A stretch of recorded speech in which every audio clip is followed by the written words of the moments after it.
November মাসের শেষে ডিসেম্বরের প্রায় শুরুর দিকে শীতের প্রাদুর্ভাব লক্ষ্য করা যায়। তাই প্রতি বছরের ন্যায় বছরও শীতের শুরুতে শীতবস্ত্র দোকানগুলিতে লোকজনদের ভিড় পরিলক্ষিত হয়।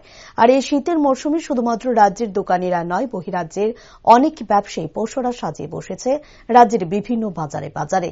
একইভাবে শহর আগরতলার প্রায় প্রতিটি দোকানে এক প্রকারের উপচে পড়া ভিড় লক্ষ্য করা যাচ্ছে প্রায় কয়েকদিন ধরে। এমন একটি দৃশ্য দেখা যায় বটতলা বাজার এলাকায় একটি শীতবস্ত্র দোকানে।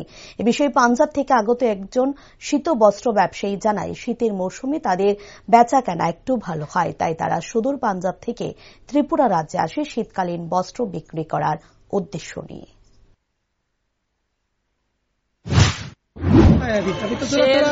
अभी थोड़ा सर्दी गिरा है ना, तो अभी थोड़ा बढ़ रहा है सेल, और लोग आ रहे हैं और जो है सेल मतलब सामान परचेज कर रहा है इधर से थोड़ा ठंडी पड़ने से, और हमारा सेल भी थोड़ा ठीक ठाक हो रहा है। आप लोग कहाँ से आए? हम लोग पंजाब से हैं जी, और पंजाब का ये माल है।